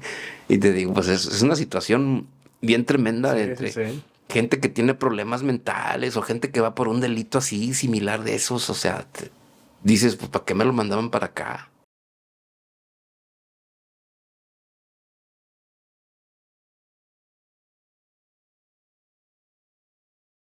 Sí, bueno, te estaba platicando de las situaciones que pasaban ahí en el penal. Otra que pasé, fíjate, es que bueno, yo allá dentro del penal me dediqué a estudiar la Biblia. Entonces, en dos motines, en dos ocasiones, pues, los motines estallaron cuando estábamos estudiando precisamente la Biblia, estábamos en una reunión teocrática. Uh-huh. Me acuerdo bien, había un compañero de celda, le decíamos el Huasteco. Ya se andaba yendo, él ya estaba esperando su orden de salida, ¿ves? Y recuerdo la plática, ¿ves? Porque, bueno, yo estaba estudiando, no lo vi, pero vi cuando lo llevaban con un balazo aquí. Ese día el celador nos gritó desde la escotilla, todos al suelo, y sí, o sea, se dieron plomazos. Pero ya cuando se tranquilizó, pues nos fuimos levantando, ¿ves? Y me tocó precisamente cuando vi a mi compañero, al Huasteco, que lo llevaban con un balazo así en la... Había un celador que le decían el Chiquilín, ¿te acuerdas? Un blanquito grandote. A este señor es uno de los que mataron los cárteles por abuso. Era muy abusivo con los internos. Te quedabas dormido y te despertaba a macanazos, una de esas así.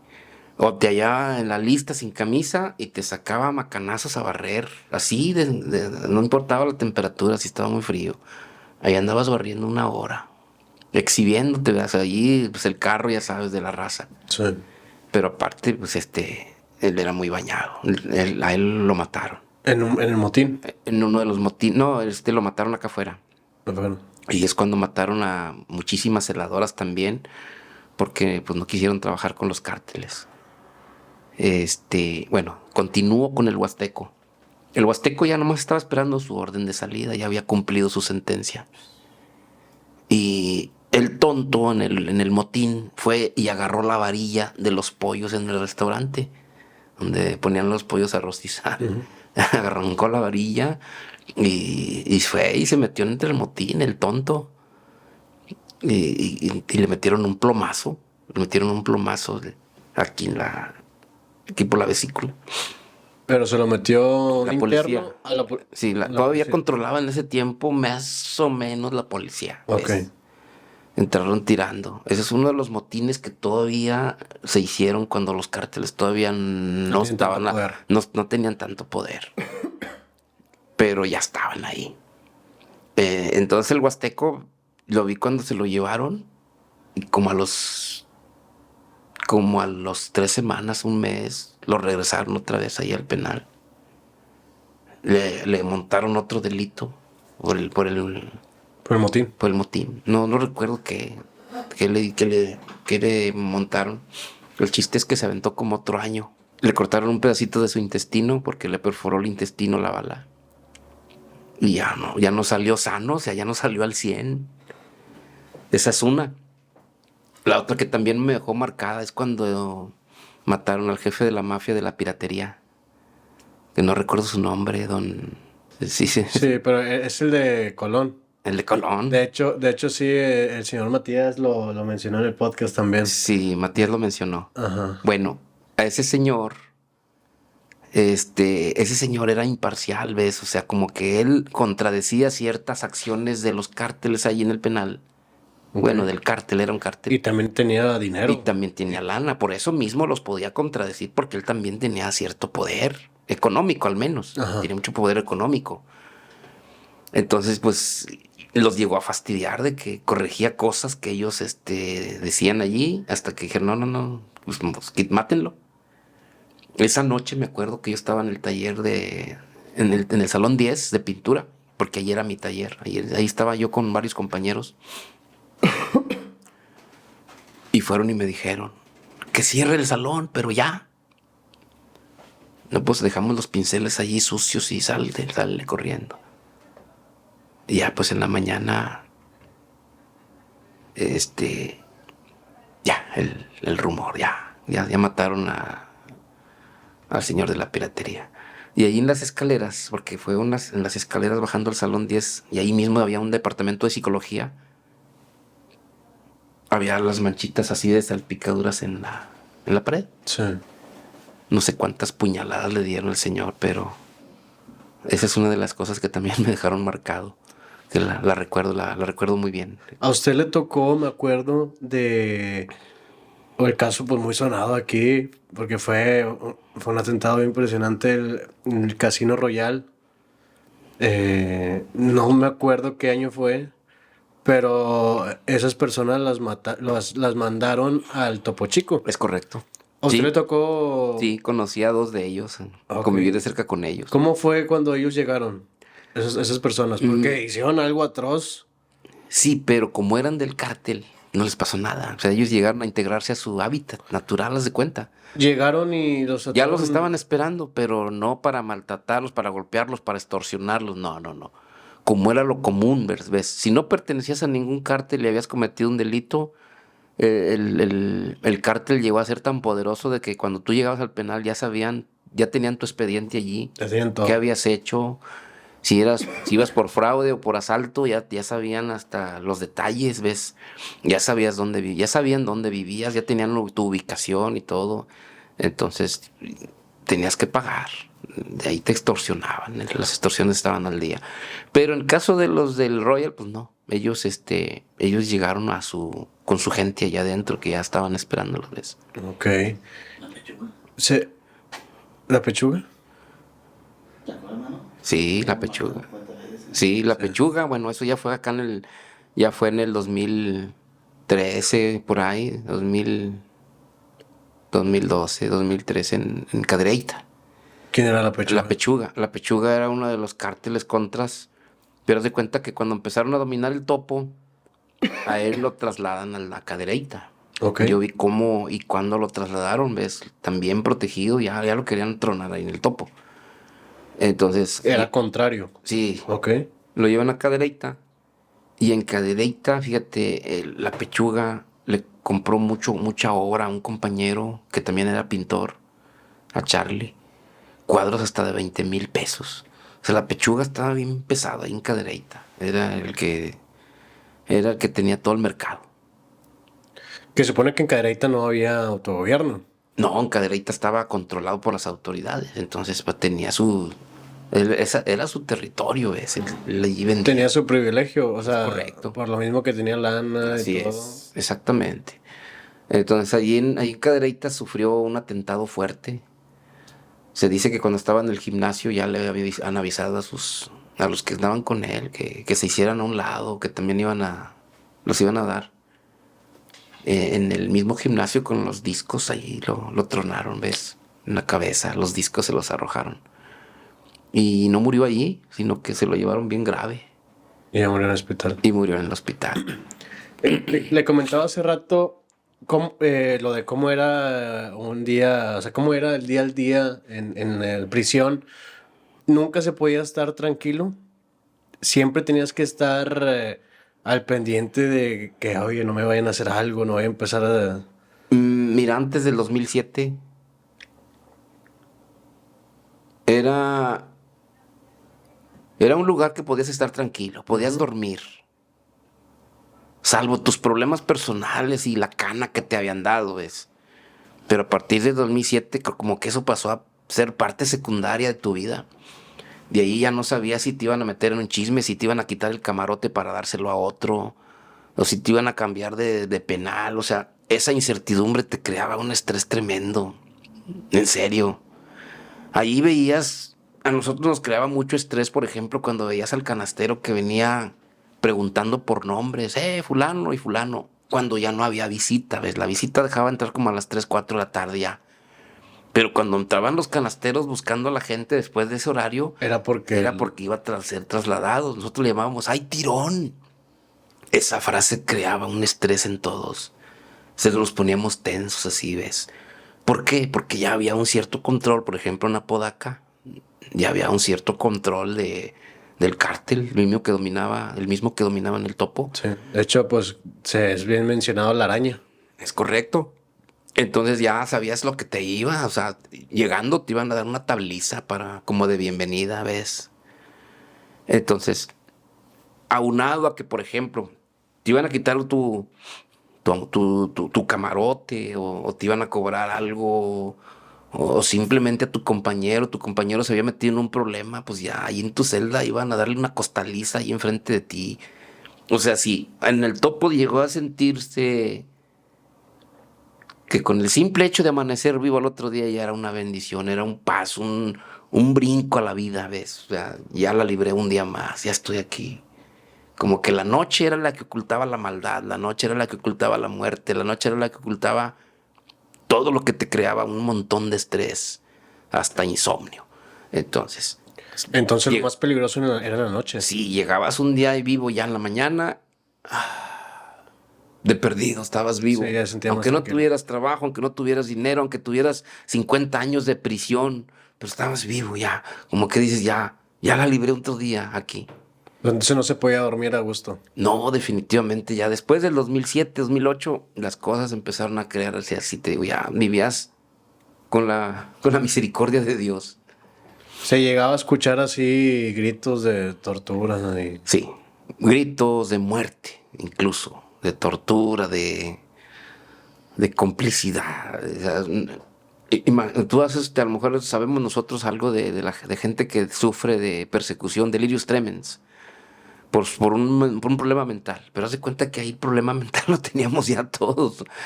Sentíamos que en cualquier momento te iban a llegar, aunque fueras inocente, te digo, o sea, aunque no tuvieras nada que ver con nadie. Allí era bien complicado, bien difícil lograr la neutralidad, o sea, que no pertenecer a nadie, a ningún lado, a ningún bando, al otro.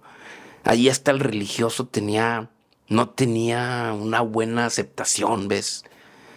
Te tachaban de fanático, de hipócrita, de falso cristiano. Eres un falso. No, es que jefe, yo estudio la Biblia acá. No, eres un falso. Tiene un nombre. ¿Cómo se le dice? Tapiñaban. Se tapiñaban. Es correcto, tapiñaban. ¿Sabes? Sí, como te decía, aquí en estas circunstancias, situaciones es bien difícil ser neutral. Y bueno, yo no presumo de ello porque fue gracias a mi Dios, gracias a el arte allí en la prisión me abrió puertas, me hizo libre. Ya te paso allí unas fotos, unos videos. Voy a pasarles el video del Corredor del Arte de Televisa. Ese video no se lo he mostrado a nadie. Ya me entrevistó Pepe y me entrevistó Axel Reo, pero a ellos no les he mostrado este video. A ver si lo podemos sacar. Sí. Me abrió muchas puertas, te digo. Y eso me hizo ser una persona absolutamente neutral allí, en la que sí se me reconoció la neutralidad. Y lo voy a decir, los testigos de Jehová gozan de un gran prestigio en las cárceles, y no de México, sino de todo el mundo. ¿Por qué? Hay una cosa muy sencilla y muy simple. Mucha gente se acerca a las religiones porque les dan beneficios de preliberación, beneficios de... Hay ayudas económicas o de ropa o de comida o eventos que entran a las cárceles a esas religiones, ¿ves? Las autoridades les abren ampliamente las puertas. En el caso de los testigos de Jehová no es así. Los testigos de Jehová no gozan ni de popularidad, no gozan de beneficios, no gozan de muchas cosas. Incluso a veces se les restringe el uso de las instalaciones del penal para llevar a cabo sus reuniones. En muchos casos nosotros tuvimos que usar un rinconcito, la intemperie, el campo de fútbol, donde cuando ya nadie lo usa, usamos un rinconcito por ahí, ¿ves? Hasta ese grado se nos tildaba, así se nos discriminaba religiosamente. Entonces, como allí no había ningún beneficio, haz de cuenta que la percepción de cualquiera que se acercaba ahí con nosotros era... Todo mundo sabía, todo el mundo se daba cuenta de que allí no tenías ningún beneficio. ¿A qué te acercabas a estudiar? Pues porque eras, sinceramente... Genuinamente querías aprender, querías hacer cambios en tu persona, ¿ves? Y eso es reconocido, te digo nuevamente, en los penales de todo el mundo, no solamente de aquí en México.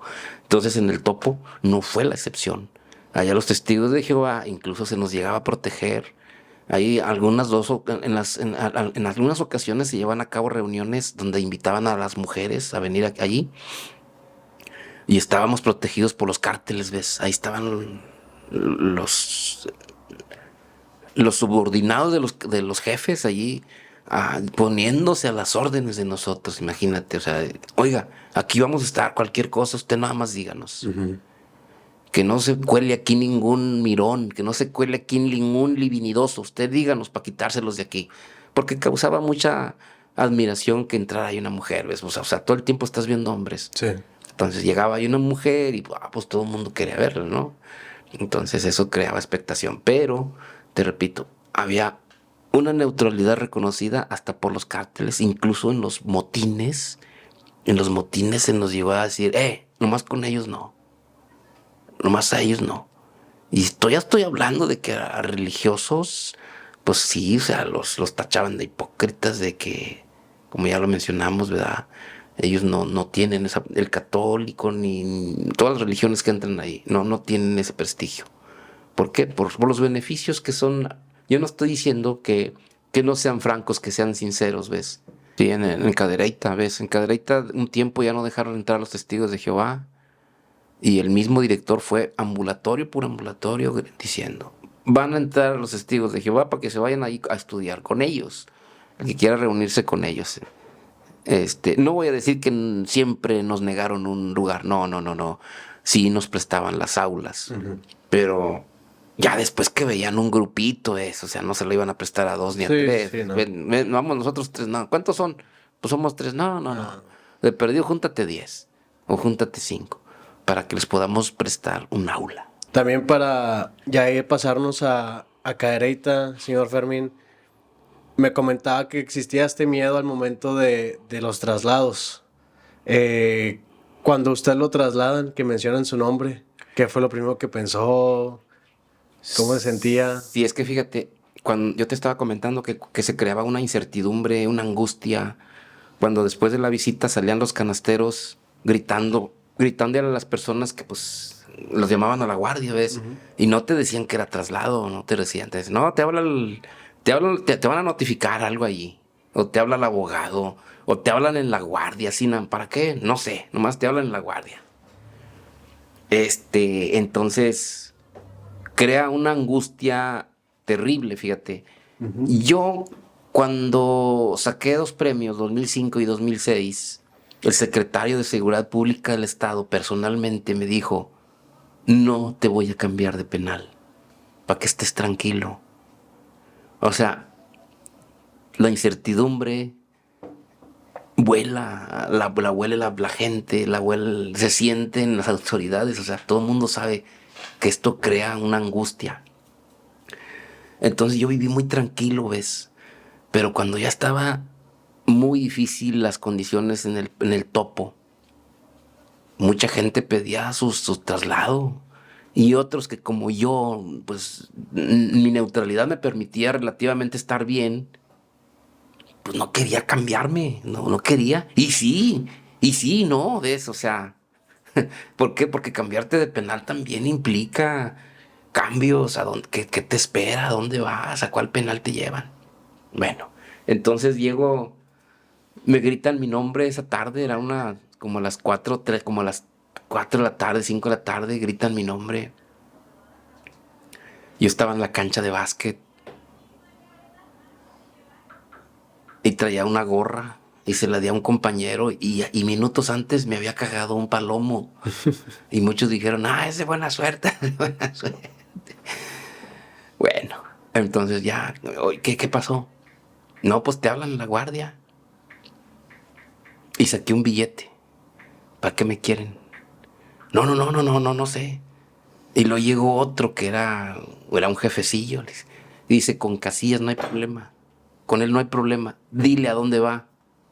No, pues ibas trasladado. Ok. Le digo, dame chance de arreglar ciertas cosas. Porque tengo un chorro de cosas pendientes. Nomás así, dicen, 10 minutitos, no menos. No, hombre, llegué, hice mi maleta en la mochila y repartí todas las cosas. Ten tú. Me puse un shorts, un pants y unas chanclas. Y un suéter. ¿Tenis no podía llevar? No me llevé tenis.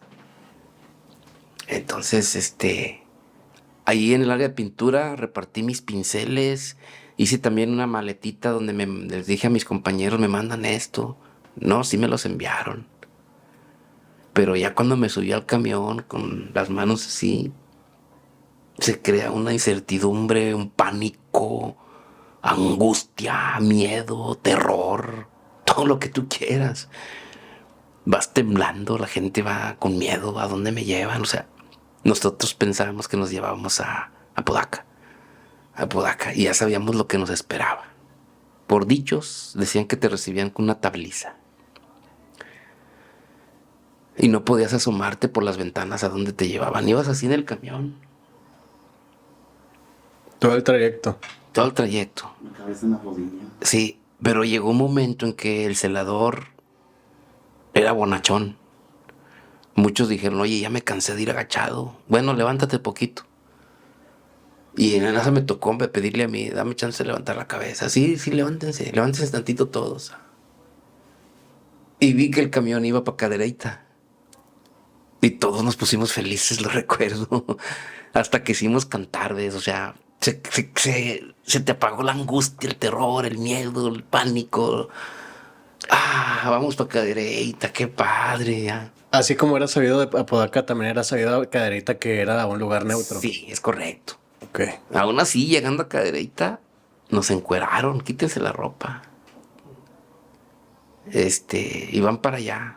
Quédense ahí un rato en una celda y llegaban ahí te intimidan, te ponen unos perros allí que te van olfateando, te quitan la ropa, eso te crea una especie de, no puedes porque te tienen con los ojos vendados prácticamente, desnudos y luego con los perros allí. Sí. O sea, te crea miedo eso. Sí. Y luego ya llegó el jefe de seguridad, Saúl, me recibió Saúl, dijo, quiero que de aquí los que vengan aquí, pues todos ustedes dejen sus huevos allá afuera, porque aquí nada más truenan mis huevos. O sea, con esas frases empezó a leernos la cartilla. Y van a hacer esto, y esto aquí no se hace, y esto tampoco, y esto. Bueno, Pero también igual que en el Topo, llegas a unas celdas donde son 15 días de observación. Pero llegas y ya te encuentras ahí, hay casillas, hay casillas. Me decían casillas. Me empezaban a gritar muchos compañeros, qué huele, qué huele. Entonces en el espacio de observación te das cuenta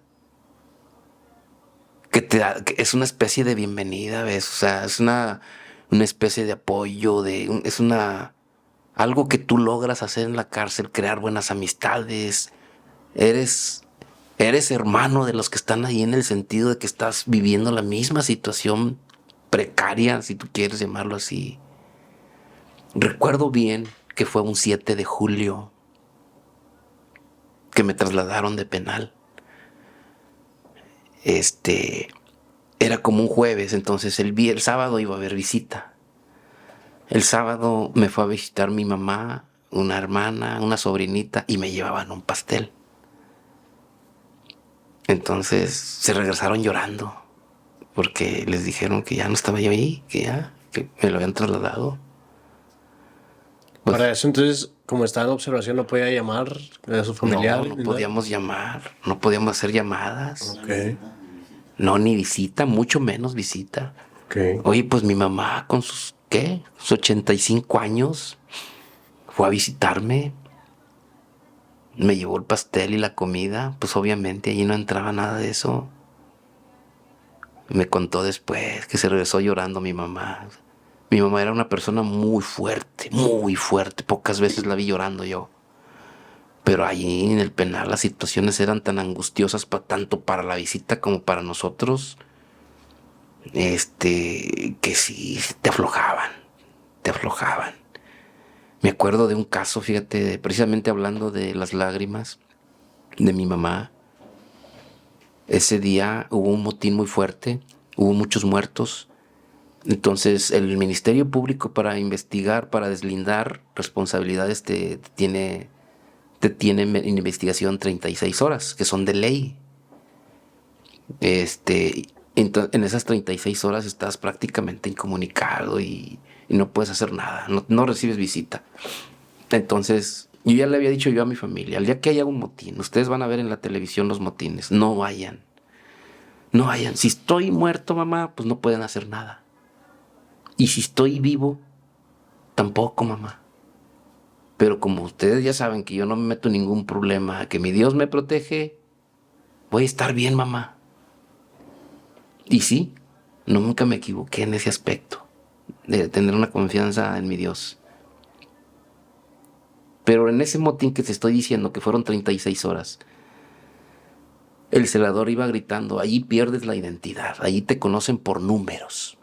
Yo soy el número fulano de tal, yo soy el número fulano de tal. Y empezaron a gritar el número mío, pero con un dígito equivocado, y mi corazón latió fuerte. Dije, soy yo, soy yo. No, pues no, ya no rectificó el celador, ¿ves? Pasaron los minutos, como 15 o media hora, y volvió otra vez a gritar. Le dije, chécate el número, por favor. Digo, se me hace que soy yo. ¿Qué número tienes? Pues el tal. Sí, eres tú, te están esperando. Y baja de volada porque ya no hay visita, ya nomás está ahí tu mamá. Y en ese tiempo, pues mi esposa. Y bajé corriendo. Ya no había nadie. Estaba nada más mi mamá, mi hija y mi esposa. Y me dijo, la mamá de mis hijos, dijo, ve a abrazar a tu mamá. Dice, hemos sufrido una angustia. Ahorita te platico cómo. Fui y abracé a mi mamá y se me echó en mis brazos llorando mi mamá. Dije, estoy bien, mamá, mire, estoy completito. Y ya me dijo la mamá, mis hijos, es que la angustia la vivimos porque a mucha gente la regresaron en la fila. ¿A quién viene a ver? Pues a fulano de tal. Está muerto. Va para atrás. ¿Y usted? No, pues a fulano. A ver. También está muerto, va para atrás. ¿Y usted? No, pues también. Usted, a Fermín Casillas. Pásele. Dice, pero cuando pasamos, no apareciste por ningún lado. A todos los nombraban y bajaban de volada y de volada se regresaban. Dice, pero contigo ya tenemos aquí 1 hora. Creímos que ya estabas muerto. Entonces por eso se puso así tu mamá, dice, hasta que agarré el teléfono de una esclusa es como una caseta ahí interna, dice, me metí a la caseta y agarré el teléfono a ver quién me contestaba. Y sí, me contestó alguien, bueno, ¿quién habla? No, oiga, soy la visita, estoy haciendo esto porque estoy visitando al señor Fermín Casillas y su mamá se le va a subir la presión o algo porque no le dicen si está vivo, si está muerto. Ah, no, cuelgue, por favor, cuelgue. Ya fue cuando fueron por mí, ¿ves? Con gritos y que, pues te están esperando. Porque te habías equivocado en el número oficial. No, no era mi número. Pues córrele, porque ya te estaban esperando. Esa es una de las peores experiencias, así lo voy a llamar, de que vi a mi madre destrozada, fíjate. Eso a veces te duele más cuando pierdes a un familiar, cuando se te va la familia, cuando te pasa una situación así, te duele más que si te están golpeando allá adentro. Hay gente ahí adentro que se callaba los golpes, se tapaban las magulladuras. Si ibas fracturado de un brazo, te hacías que estabas bien, con tal de que tu familia no cargara lo que tú estabas cargando ahí dentro, ¿ves? Pero en el caso de mi mamá, pues cargó esa angustia. Entonces, eso también es una de las experiencias que me marcaron. Cuéntale cuando metió el celular. Sí, metió un celular por error. No sabía que tenía que dejarlo allá afuera. ¿Quién es Mariana? Una señora que era la mamá de un amigo. Ah, ok. Y sí la libró bien. Le checaron, le quitaron el teléfono. Ahí duró una investigación el teléfono. Porque es delito. Sí, delito. Es Te un van a delito meter ahí federal. al bote. Es un delito federal. Entonces la señora estuvo allí hasta que analizaron el teléfono, checaron, de pe a pa, y luego la dijeron, aquí se va a quedar el celular 15 días en investigación. Finalmente ya no supe si se lo entregaron o no, ¿ves? Pero el chiste es que se metió con un celular y en la salida se lo detectaron. Qué peligroso está eso. Sí. Le lleva, bueno, sí que ya podemos ir a la siguiente pregunta, la de Ok, la claro. salida. Sí, claro. Sí. Y para ir terminando, señor Fermín, ¿cómo fue su salida? El día que lo notifiquen. ¿Ya sabía usted que iba a salir ese día? Vislumbraba, porque haz de cuenta que las reformas dieron pie a que mucha gente que estaba acusada sin bases sólidas salieran. Ok. Entonces la mamá de mis hijos anduvo moviéndole y el abogado, como siempre, ya te vas, ese ya te vas. Es una canción bonita, ¿ves? Que te alivia en momentos gachos allá adentro. Pero llega un momento en la vida que pues lo ves como tal, como una promesa falsa que tú sabes que no va a ser. Ujú. Y me mandaron a una audiencia. Muchos se iban en la audiencia, muchos no. En una audiencia que precisamente era una audiencia para aplicar las reformas. Duró como unas 2 horas. Recuerdo que ese día yo tenía un partido de básquetbol. Me llaman y ya se lleva a cabo la conferencia entre el Ministerio Público, mi abogado, mi abogado defensor y el juez. No, pues yo oí que el juez dijo, por todo esto y por los artículos que ya leí, el señor Fermín Casillas Puente le otorgo su libertad de forma inmediata. En ese momento me palpitó el corazón, pero se me, se me apagó cuando el Ministerio Público le tocó hablar. Dijo, por todo esto y por el artículo y por este otro artículo, el señor Fermín Casillas no puede salir. Y dije, pues sí, esa es la realidad. Ya se acabó y vámonos. Y vino el abogado, dice, ¿ya oíste lo que dijo el juez? Le digo, sí, pero también oí lo que dijo el Ministerio Público. ¿Y eso qué? ¿Cómo que qué le digo? Pues es mi enemigo, Sí. pero ya te vas. Le dice, mira, el Ministerio Público efectivamente va a presentar su apelación, pero la apelación del Ministerio Público dura de 2 a 3 meses. En lo que se resuelve la apelación, metemos un amparo o te resuelvo para que ya te quedes afuera. Me faltaban 3 meses o 4 para cumplir. O sea, ya prácticamente iba a proceder que me detuvieran tal vez cuando ya estaba yo cumpliendo. Ok. Entonces me emocioné, le dije, pero es en serio, ya me voy. Sí, ¿tienes quien vaya por ti? Sí, pues ve, dile a tu familia y ve, tráete tus cosas, ya te vas. Le digo, abogado, no está bromeando, ¿verdad que no? que no, ve por tus cosas. Le digo, ya tengo casi 15 años aquí. Le digo, y esas frases de que ya te vas, la oí desde el primer día que llegué. Sí. Pues es que ahora sí es una realidad, ve. No, pues me metí adentro otra vez. Ahí ya no puedes andar por seguridad libre adentro, porque si te llega a pasar algo, el penal, Ya es las bronca de autoridades ellos. se meten en un problema. ¿Ves? Sí.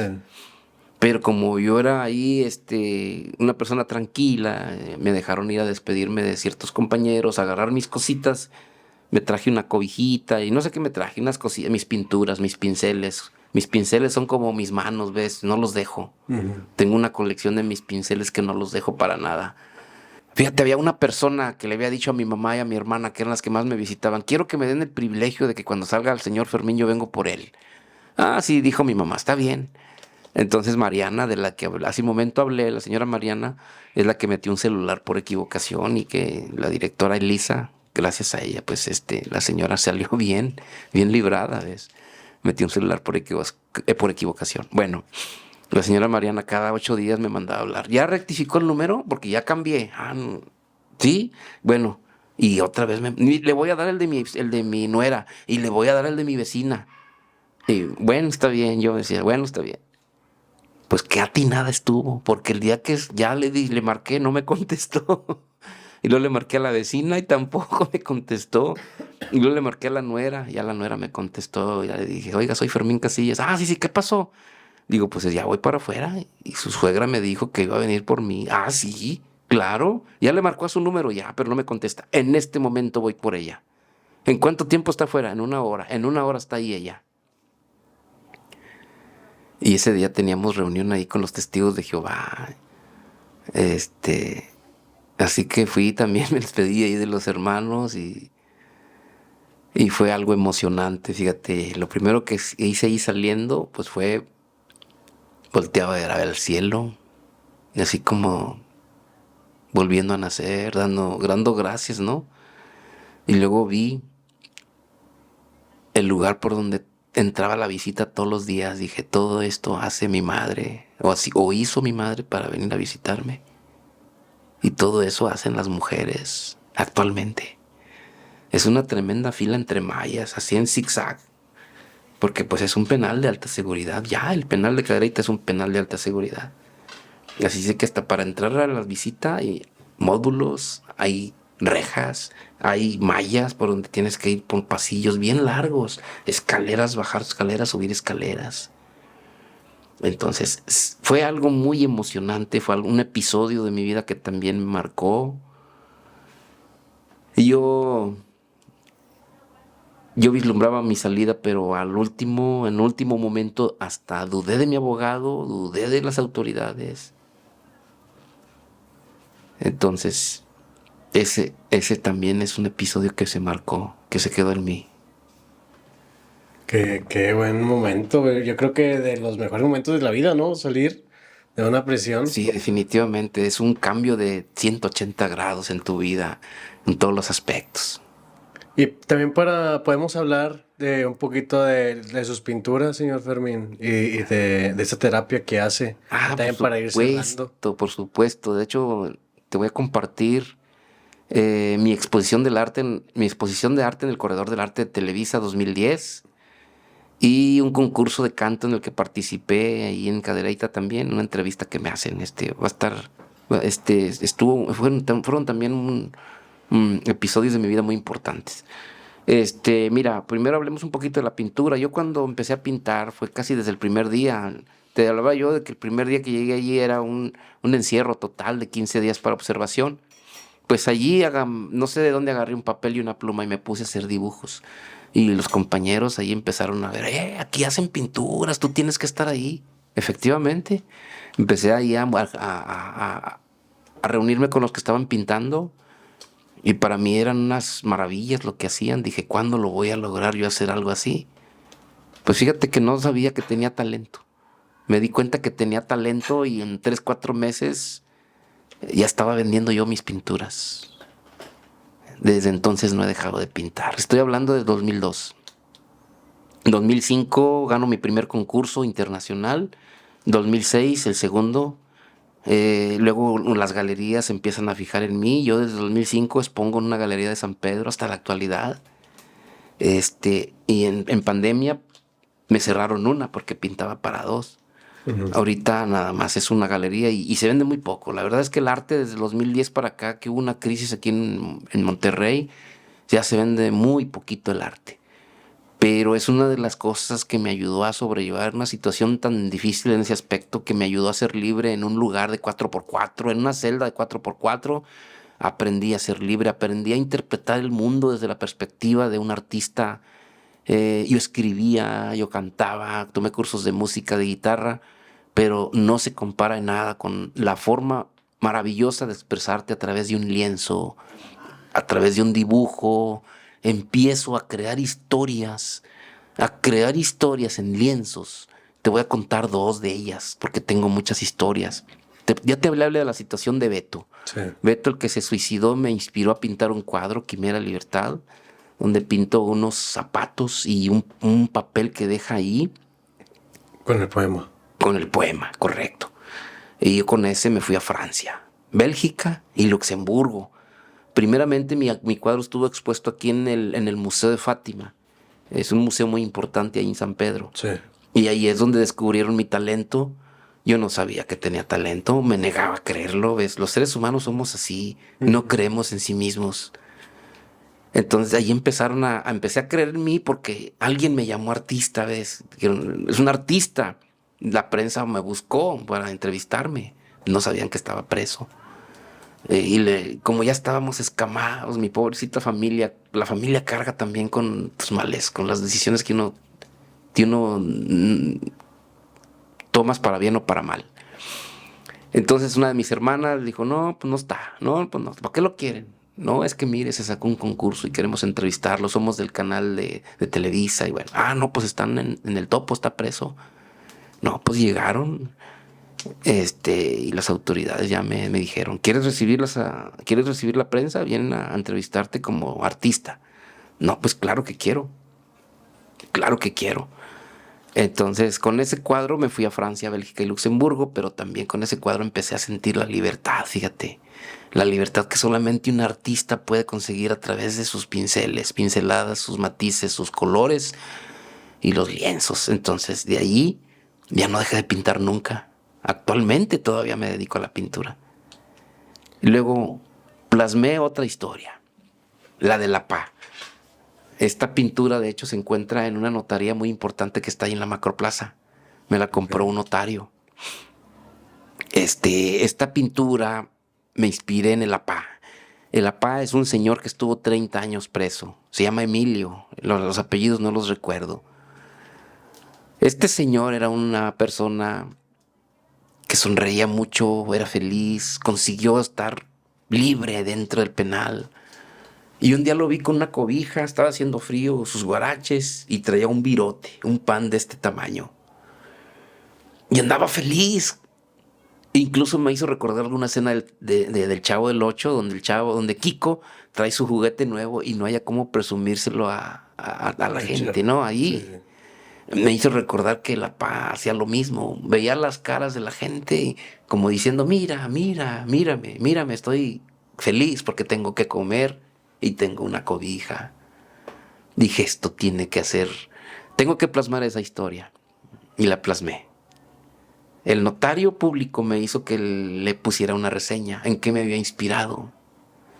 Y le hice una reseña. Le puse, muchas veces estamos inmersos en conseguir bienes materiales, cosas importantes en la vida como fama, prestigio, y pasamos por alto las cosas más pequeñas.